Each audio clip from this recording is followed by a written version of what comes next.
This is Alpha, and this is my 5-minute morning show. Lots to talk about today on this Monday, so we'll start the clock, and we're off and running.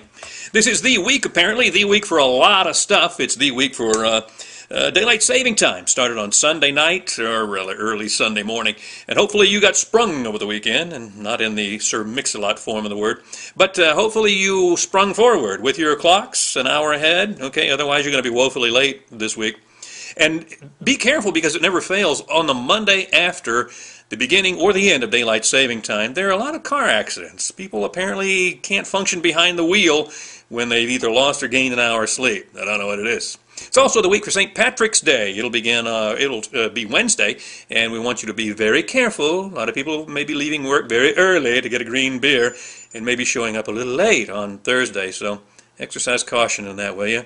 It's also the week for the NCAA brackets. Yep, the brackets are probably being passed around, or at least talked about around the office, around the water cooler.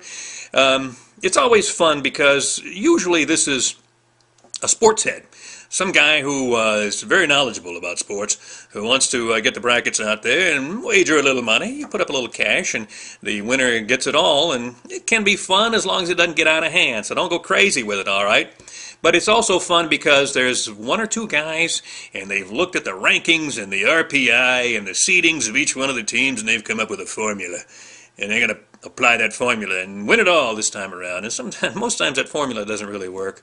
And then there's a person who doesn't know much about basketball, college basketball at all, and picks a team based on who's got the cutest outfits. And they generally win. So you never know. Again, just please exercise some fun and caution with that. So you'll have St. Patrick's Day on Wednesday and the tip-off of the NCAA tournament on Thursday. Big week, all right? Also a big week for healthcare. In Washington, D.C., they say this is it. The cliches are flying. It's do or die. Their backs are against the wall. There's no tomorrow. It's now or never. Even to the point where Barack Obama has canceled an Asian trip in which he was going to visit Indonesia to retrace his boyhood steps, because he wants to concentrate on this. He wants to make sure it gets through. And the Democrats are all out. They're throwing in things that we're throwing out and taking out things that we're in and throwing more money at the whole deal. And as I've said before, I'm all in favor of having affordable health care. Free if we could afford that, but I don't know that we can, okay? Nancy Pelosi actually had the stones to say, we've got to pass this bill so we can find out what's in it. What? Pass it before we find out what's in it? If you do that, don't you run the likelihood of getting something you don't want in there? I mean, isn't that... See, this is the Senate bill, and a lot of Democrats are opposed to what's in the Senate bill, so they're not going to vote for it as it stands right now, unless Nancy can use the power, money, and influence of her office and make sure some of those Democrats toe the party line.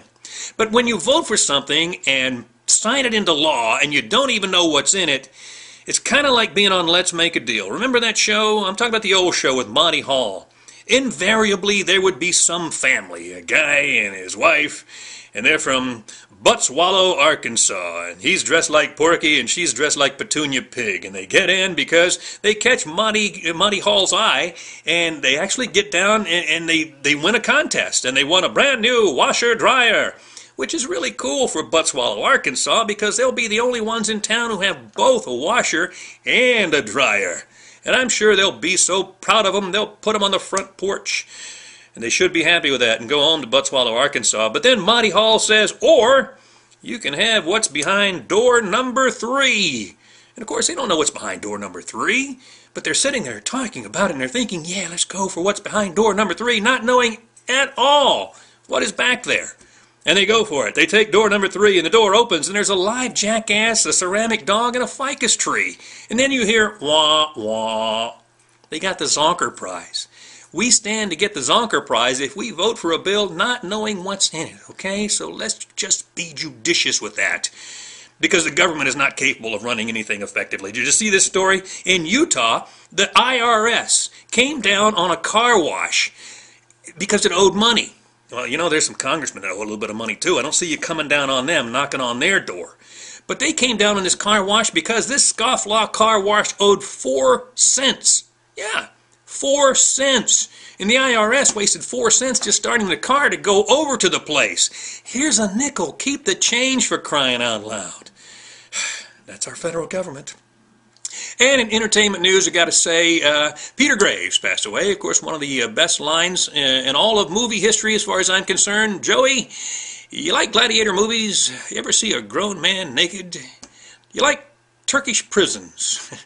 Peter Graves passed away, and that's my 5 minutes for today. In fact, I'm 15 seconds over. I'm Alpha Trivette, and that's a 5-minute morning show.